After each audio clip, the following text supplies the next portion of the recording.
Hello सांग मैंने आज आम शिखा 36 साइज ब्लाउज कटिंग से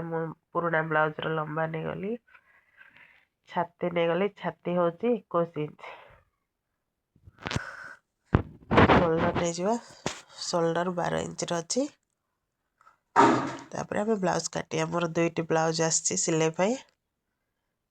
लंबा जी थी इंच अधिक 15 इंच नहीं गली खांद 6 इंच काख भी 6 इंच जेहेतु छाती 6 साइज 6 इंच खांद काख नेले हम छाती हूँ 21 तो मुझे 10.5 नहीं गली आ 2 इंच एक्सट्रा नहीं गली सिलाई एक्सट्रा रखापी अंटा भी 10 इंच नेली आ इंच 2 इंच नहीं गली काख सेप देदेली एवं काख मापिदबा ठीक अच्छे कि ना देखो मोर ठीक अच्छे से सिलाई रे जीव बेक तलपटू 4.5 इंच अच्छे तो मुझे 5.5 इंच नहीं गली यू 2.5 इंच नवा यार गोटे बेक डिजाइन अच्छी गोटे बेक प्लेन अच्छी तो तलू 3 इंच नहीं कि मुझे राउंड सेप देदेली डिजाइन ब्लाउज पे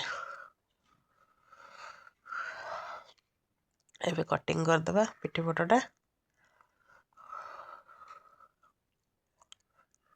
आपड़ जदि सब मापी मापी करेंगे ब्लाउज केबे भी फुल आसबनी सामान आसब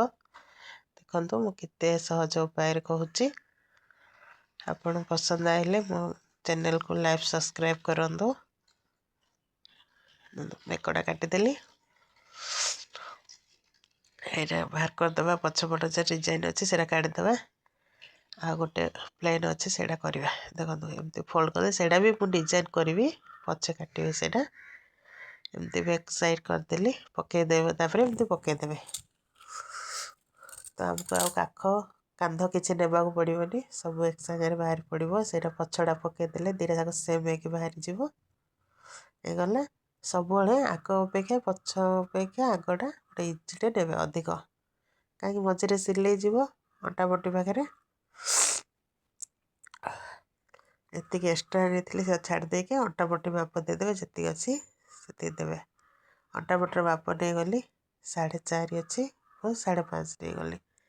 एपटे आ हाफ इंच अधिक नहीं 4.5 नहीं गले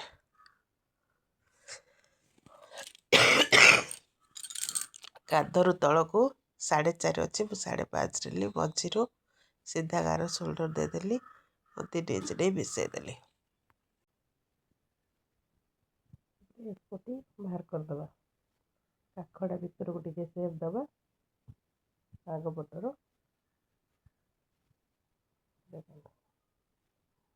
एक्सपोटी बाहर करदे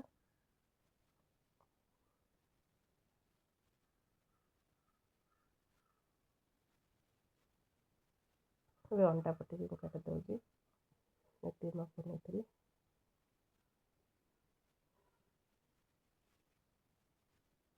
बाहरीगला ए मुह चोली कटिंग करी तो मुझे गोटे पुराना फार्मा रखी यहाँ हूँ 36 काटा 34 साइज फार्मा तो कमी मापे देखो फार्मा टी देखिए सिलाई के मोर इंचटे अधिक अच्छी तो मुझे कौन करी एमती फार्मा टी पकईबे पकईकी सब साइड्रु हाफ हाफ इंच अधिक ने जेहतु इंचरे अच्छी तो गोटे साइड्रु इंचरे ने भल ये हेनी सैज हेनी सब साइड्रु हाफ हाफ इंच अधिक ने देखो छोट फार्मा है तो बड़ साइज 34 को 36 साइज फार्मा हो गला आपड़ एमती करके छोट भी करेंगे 32 भी करेंगे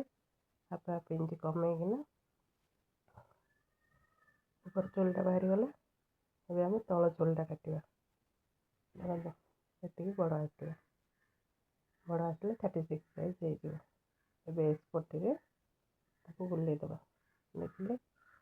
ए तल चोलटा भी अच्छी तल चोलटा सामान हो खाली लंबा बढ़े देले हम लंबा इंचटे कम पड़ुची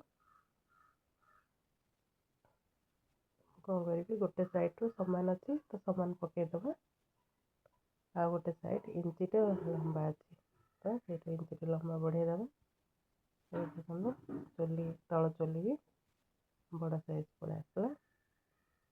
एमती आप छोट साइज 34 38 32 ସବୁ ସାଇଜ୍ର କାଟିପାରିବେ। ତ ଗୋଟେ ସାଇଜ୍ ଚୁଲି ରଖିଦେଲେ ସବୁ ସାଇଜ୍ କାଟିପାରିବେ। ମୁଁ ପୂର୍ବ ଭିଡ଼ିଓରେ ଚୁଲି କଟିଂ କରିବାର ବି ଶିଖେଇଛି କେମିତି ମାପରୁ। ହେଇଗଲା ଦେଖନ୍ତୁ, ଉପର ଚୁଲି ତଳ ଚୁଲି ସମାନ ଅଛି, ସିଲେଇ କଲି ସମାନ ହେବ। ଗଲା। ଏବେ ବାକି ଯେଉଁ କପଡ଼ା ଅଛି, ମୁଁ 80 cm କପଡ଼ା ନେଇଥିଲି ଇନର୍,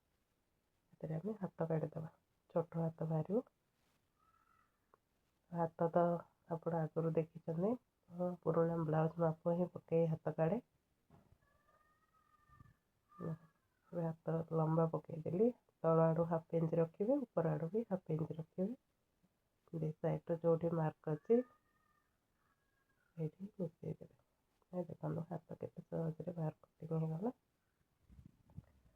ମୁଁ ହାତ ବାହାର କରିଦେଲି। ଏବେ ମୋର ବ୍ଲାଉଜ୍ କଟିଂ ହେଇଗଲା। ଦୁଇଟା ବ୍ଲାଉଜ୍ ଆସିଥିଲା।